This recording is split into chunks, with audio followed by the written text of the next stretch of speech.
Hi everybody, it's Elizabeth from Elpis Astrology at elpisastrology.com. Thanks for joining me today. So today this video is going to be on my take for the astrology as well as all the horoscopes for the individual signs and ascendants for May 2024. Now the big star of May, as far as I can see, at least one of the bigger stars, is going to be the planet Mars. And why is that? Well, Mars is going to be in Aries all month, and in fact, into the first week of June too. So this really suggests that there may be some really big activations and movement forward as a result of Mars during the month of May, activating not only the eclipse point at 19 degrees of Aries that we had in April, but also the other planets as well as Chiron. So we have that Mercury retrograde that's going to be, going forward, but the fact that Mars will be conjuncting that, and then Mars will also conjunct the Venus points that happened also in the month of April. So I really see this almost as a prolonging of some of the things, some of the events that happened in April may get a chance now for takeoff. I mean, I'm getting this feeling of a rocket taking off here.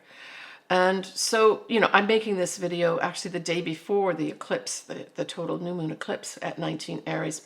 So I've not seen, obviously, when I make this video, what happened that day, which will be tomorrow. So I just really see this as a big activation month. So for those folks that maybe had some things happen, but for some reason the actual action of moving forward with something was kind of held back, it wasn't clear. This could be the month with Mars activating everything that happened in Aries in April. It could be the month when things really zoom forward for sure. And I'll cover those dates that I just spoke about with regards to Mars conjuncting different things that happened in April. But the other thing is that Jupiter also is a little bit of a star, because Jupiter will ingress or go into the sign of Gemini. All right, let's start off with some of the actual transits and aspects. All right, so we have right on the 4th of May, we have Mars, right? Mars in Aries sextiling Pluto. And so this just brings drive for change. It also helps you, Mars focuses you together with this intense energy of Pluto on to examine your objectives carefully. So right off at the beginning of the month here on the 4th of May, we get that opportunity to do that, right? With that setup. Now the next day on the 5th of May, we have Mercury now going direct, conjuncting 19 degrees of Aries, which of course was the eclipse point. So this is probably a significant day for many people that really saw some change, new starts, but something was holding them back. Either they were holding back or some circumstance was holding them back, probably something to do with a communication of some sort. And for others, this could be some sort of writing project. This now has the opportunity to move forward, even though technically Mercury is not out of shadow. I'm coming up to that soon. It still conjuncts that point. So and it is direct. So I would say earmark that 5th of May. If you've been waiting for some communication, maybe an email to give you this new start, maybe that phone call, maybe just some circumstance that had to shift, that didn't shift in April. This brings in positive messages for sure for the new start.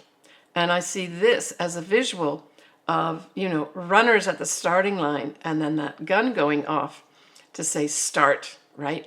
And then everyone running. It's that kind of image I'm getting here. Off to a running start, right? Now, the first lunation we have is going to be a new moon in Taurus, and that's going to be at 18 Taurus and 2 minutes. It'll be on the 7th of May at 8:22 p.m. Pacific Daylight Time. And it does have it's at 18 degrees, it has a wide conjunction with Uranus and Jupiter to some extent, but it's still a number of degrees away from that. But both those planets, Jupiter as well as Uranus, are also in Taurus.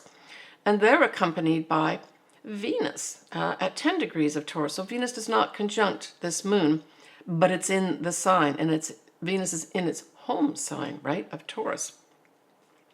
So it's a very positive new moon here, and I would say especially for Taurians, this could be also another new start for them with regards to whatever it is that they need to start new.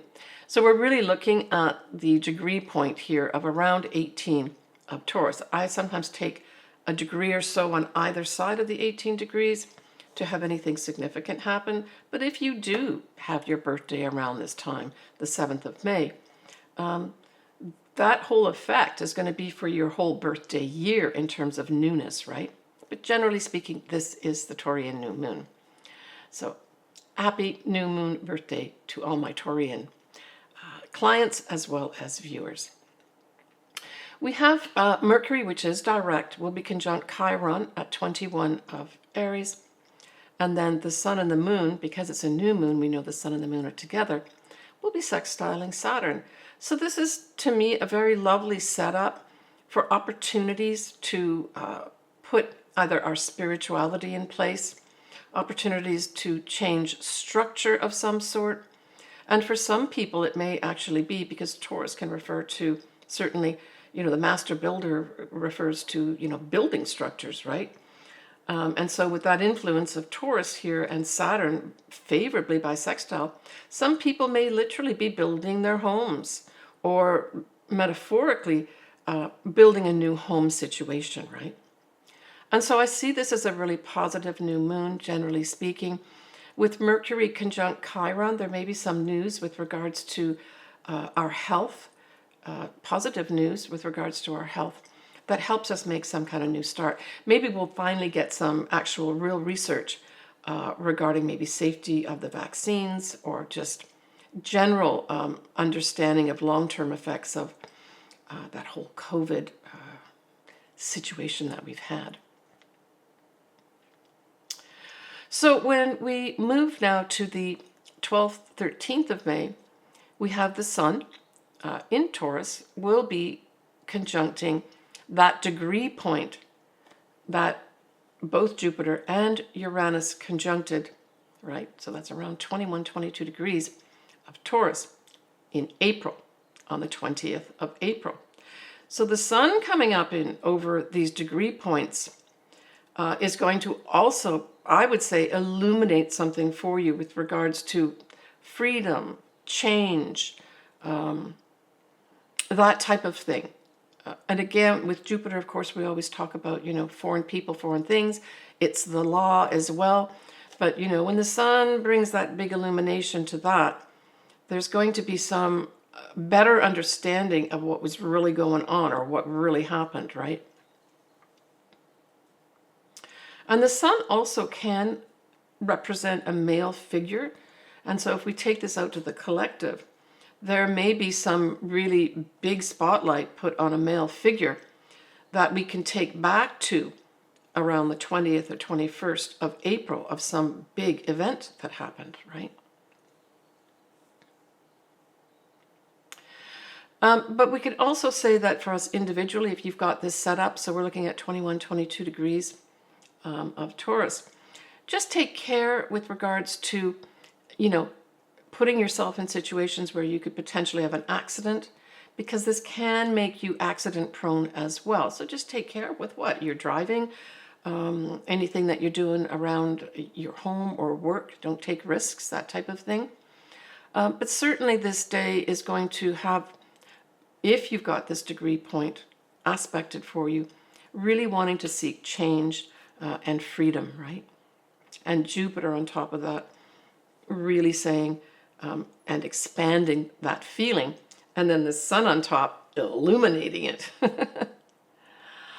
And that same day, on the 13th of May, we are also going to have Mercury coming out of shadow. It's the 13th, 14th of May, depending where you are. And so, yippee, we now have that whole Mercury effect of the shadow and the retrograde itself completely done and dusted, which is great. So this may also be, for some individuals, a day or days, 13th, 14th of May, where you get that final message or that final communications that say you're approved, or the green light goes on and you get this communication saying, hey, we want to start now. Let's go ahead with this. It can also be for others writing projects, Mercury can represent that as well. And also Mercury represents sales and commerce as well. So all these areas may successfully start moving forward here. When we look at the 17th and 18th, we have Venus now is going to be conjunct Jupiter, Uranus in Taurus at 21, 22 degrees of Taurus. And so here's another activation of what? An initial event that happened on the 20th of April.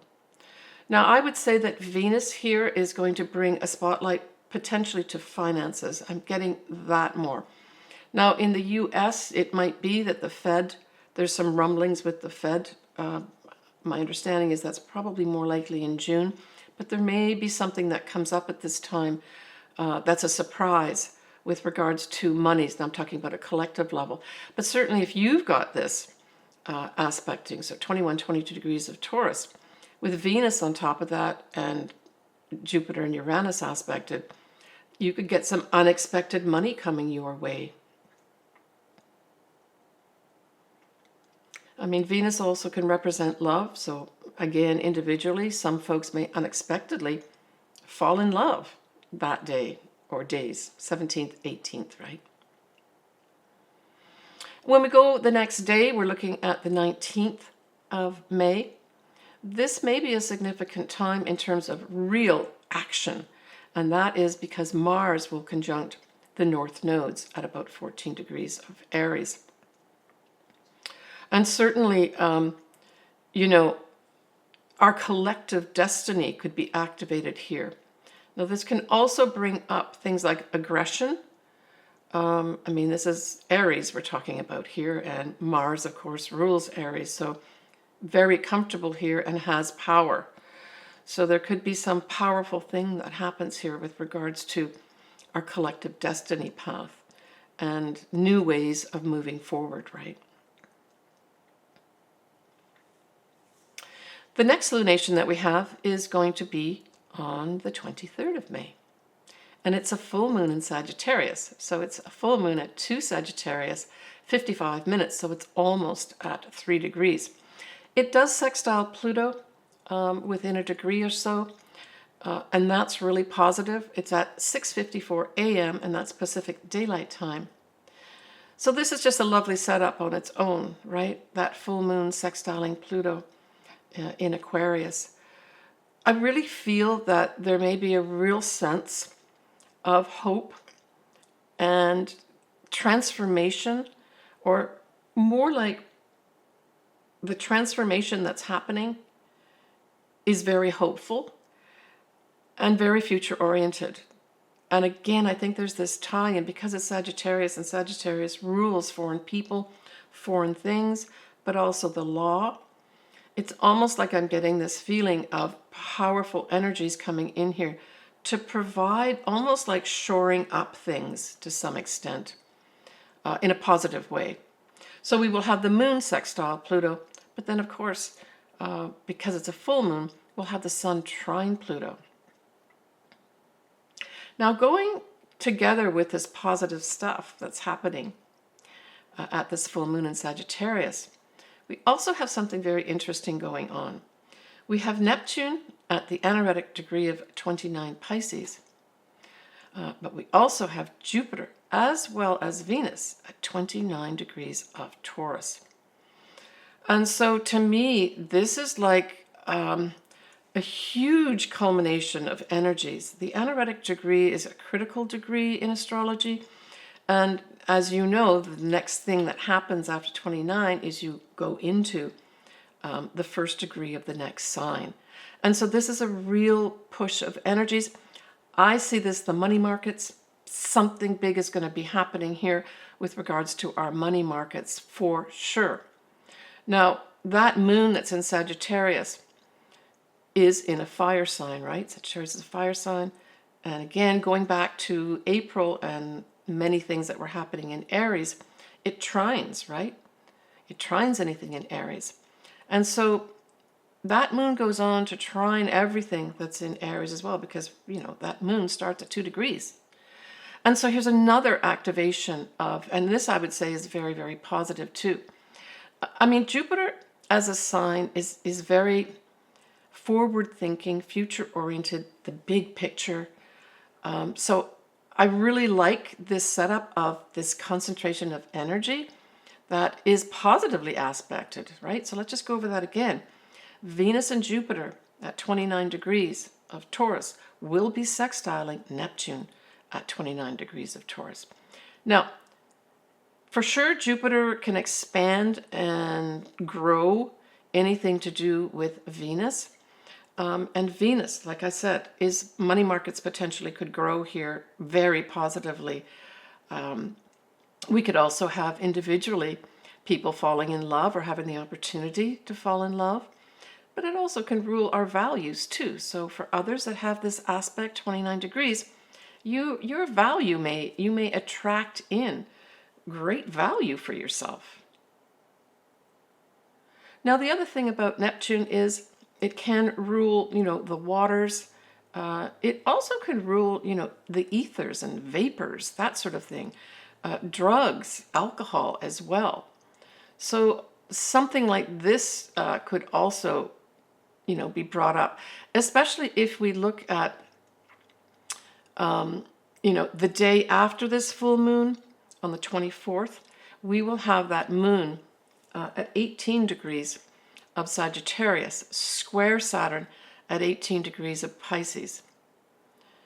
So to me, this says that there may be some, on an individual level especially, some difficulties with things like water.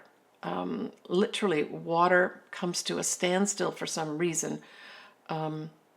It also can bring an individual level, a foreign connection, people dealing with aspects of anything to do with that Pisces sort of realm of, you know, drugs, alcohol, that type of thing.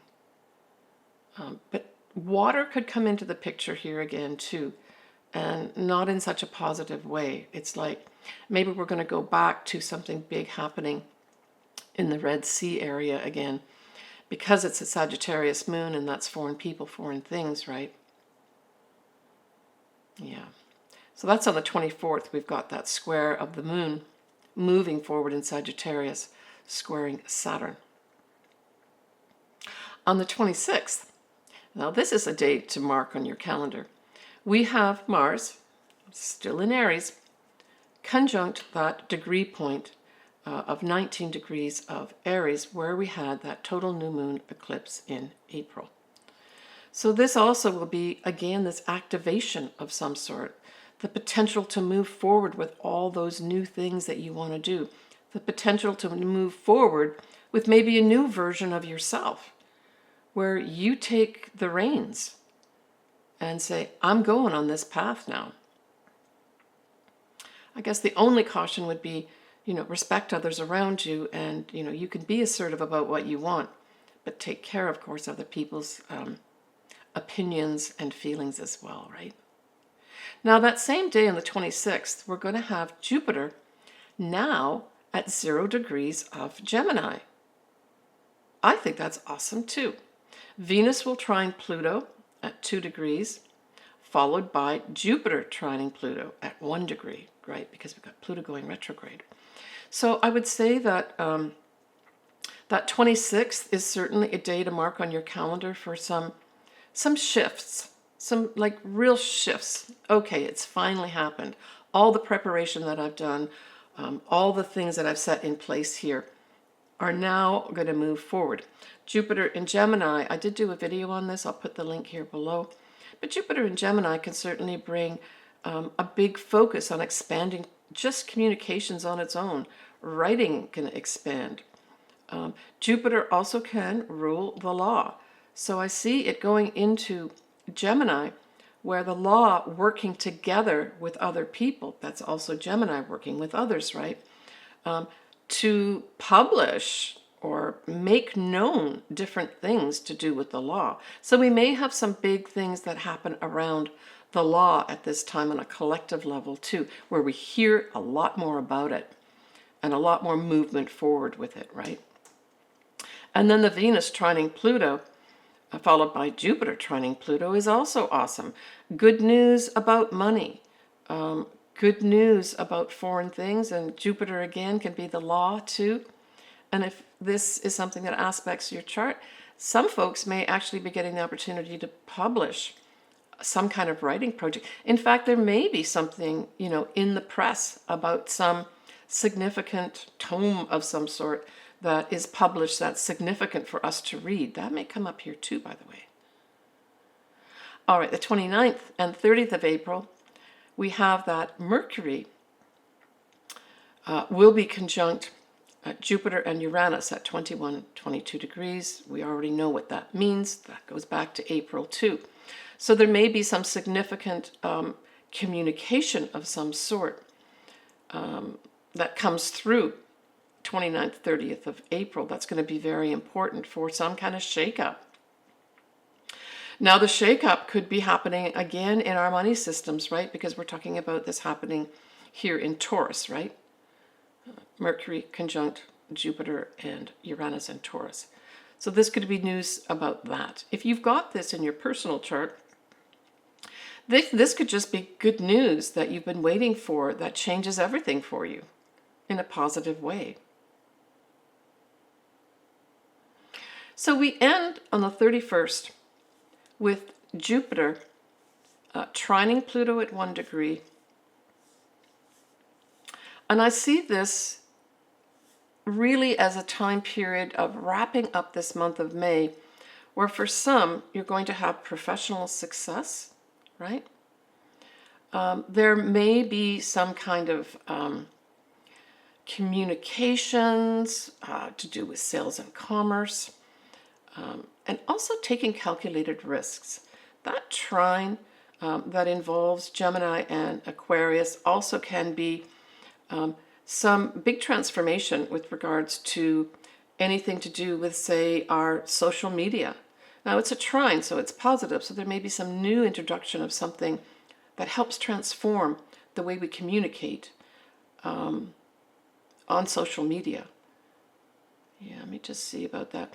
Yeah, I mean, Jupiter on its own is anything to do with the law, publishing, higher education, travel as well. And then the trine is positive energy, generally speaking. And of course, Pluto talks about transformation. It also speaks to truth as well, powerful people.